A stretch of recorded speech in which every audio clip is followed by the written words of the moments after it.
নির্বাচনকে টাকার খেলা করা যাবে না। নির্বাচন কমিশনকে এখন দ্রুততার সাথে, ধরেন টেকনিক্যাল প্রস্তুতির বাইরে অনেকগুলো প্রস্তুতি নিতে হবে। গতকালকে ডক্টর মোহাম্মদ ইউনূস তার যে 28 দফার একটি বড় একটা ঘোষণাপত্র জাতির উদ্দেশ্যে বিভিন্ন বিষয় নিয়ে উনি পাঠ করেছেন, সেটার 25 এবং 27 নম্বর পয়েন্টেই কিন্তু নির্বাচন, এবং ওনার যে সুস্পষ্ট বক্তব্যটি ছিল যে এইবার উনি 2026 সালে এমন একটি নির্বাচন আয়োজন করে দিতে চান যেটা অন্তর্বর্তীকালীন সরকারের অন্যতম একটি দায়িত্ব।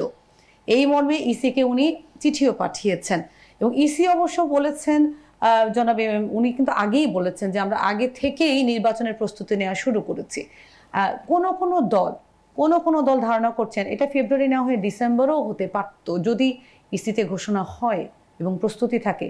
আপনি কতখানি চ্যালেঞ্জিং মনে করছেন এই নির্বাচনটাকে? আমি প্রথমে এটা শেষ করে ফেলি। ধরেন এটা আমরাই বারবার বলেছিলাম, গতকালও আমি বলেছি যে এই বছরের মধ্যেই সম্ভব ছিল, কিন্তু আমি তর্কে থাকতে চাই না, দরকার নেই। আজকে যেহেতু চিঠি গেছেন, কিন্তু যে জায়গাটা যদি বলি, উনি যেটা বলেছেন, ভাষণেও বলেছেন, এইখানে বলেছেন, আমাদের সাথে দেখা, ওনার একটা শব্দ আছে, পরিষ্কার দেখতে চেয়ে, পরিষ্কার নির্বাচন, মানে আমরা যেটা ভালো নির্বাচন বলি, উনি বোধহয় ভাষাটাকে পরিষ্কার শব্দ বলেন। আবার উনি বলতে যে এটাও বলেছেন কালকে ভাষণে যে কি ছেলে টেলে সবাইকে নিয়ে যাবে, তা ভোট কেন্দ্রে সবাইকে নিয়ে যাওয়ার দরকার নেই, আনন্দ ঈদের উৎসব, হ্যাঁ উৎসব বলা পর্যন্ত ভালো, এটা কিন্তু বড় রেসপন্সিবিলিটির ব্যাপার। আবার উনি বিদেশে যেয়ে বলছেন টাকা দিয়ে ভোট কেনা যায়, ওইগুলোর দরকার নাই।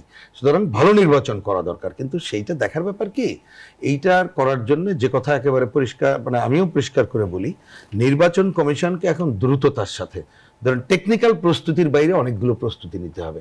যেমন আমাদের যে বক্তব্য দীর্ঘদিন ধরে, কারণ এটা দুদুভাই বলছেন, এটা কিন্তু 2-4 দিনের বক্তব্য না, নির্বাচনকে টাকার খেলা করা যাবে না, নির্বাচনকে পেশি শক্তির খেলায় পরিণত করা যাবে না, নির্বাচনের সময় ভয়ের রাজত্ব ভেঙে ফেলতে হবে, নির্বাচনে কোনো সাম্প্রদায়িক প্রচার প্রচারণাকে অ্যালাউ করা যাবে না, নির্বাচনকে কোনো প্রশাসনিক কারসাজি যাতে জেকে না বসে এটা করা যাবে না, মানে ম্যানিপুলেট করা যাবে না।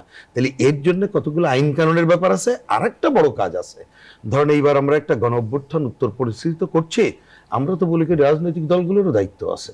নির্বাচন কমিশন বসুক আমাদের, এই যে একটু আগে যে কথাগুলো, তার জন্য কি কি করতে হবে, নিয়ম কি কি করা যায়, কোন আইন করতে গেলে সেটা করতে হবে। আর রাজনৈতিক দল আমাদের দায়িত্ব কর্তব্য বলুক, আমরাও দরকার হলে আমরা একটা নতুন আচরণ বিধি আমরা করব ফর ইলেকশন, করতেই পারে। আমি এক্ষেত্রে প্রস্তাব নির্বাচন সুষ্ঠু, যাতে করে আমরা কিছু করব না কিভাবে তারা চায়, সহায়তা চায়, কারণ তাই না হলে তো হবে না। এবং মনে রাখতে হবে, এই নির্বাচনেই দুনিয়ার সব নির্বাচিত হওয়ার মধ্য দিয়ে সব হয়ে যাবে এমন তো না। আমি বারবার আমরা যেটা বলছি, এটা হচ্ছে অন্তত পক্ষে দীর্ঘ এই সময় নির্বাচন ব্যবস্থাটাই ধ্বংস হয়ে গেছিল, এইটাকে যদি পুনরুদ্ধার করে আনা যায় এবং গণতন্ত্রের পথে হাঁটা শুরু করে আমাদের কিছুটা এই যে সাংবিধানিক প্রতিষ্ঠানগুলোকে, এইটাকে যদি আগামীতে আমরা একটা রূপ দিতে পারি, তাহলে গণতন্ত্রের পথে হাঁটাটার কিছুটা অগ্রগতি হবে।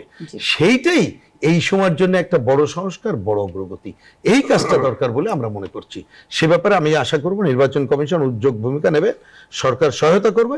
আর আমি তো বললাম, ইতিমধ্যে জানেন আদালতই বলছে যে কোন ধরনের নির্বাচনে বা ঐক্যমত্য কমিশন ঐক্যমত্যে কিন্তু একমত হয়েছি যে নির্বাচনকালীন নির্দলীয় নিরপেক্ষ তত্ত্বাবধায়ক সরকার হইতে হবে, তাদের আন্ডারে হইতে হবে, তাদের 90 দিন ডিউরেশন হবে, এই ডিউরেশনে তারা করবে। কারণ ইতিমধ্যে এই সরকার কি অবস্থায় আছে না আছে, এই কিন্তু রিভিজিট তারা করলেই সে উত্তর তারা পেয়ে যাবে।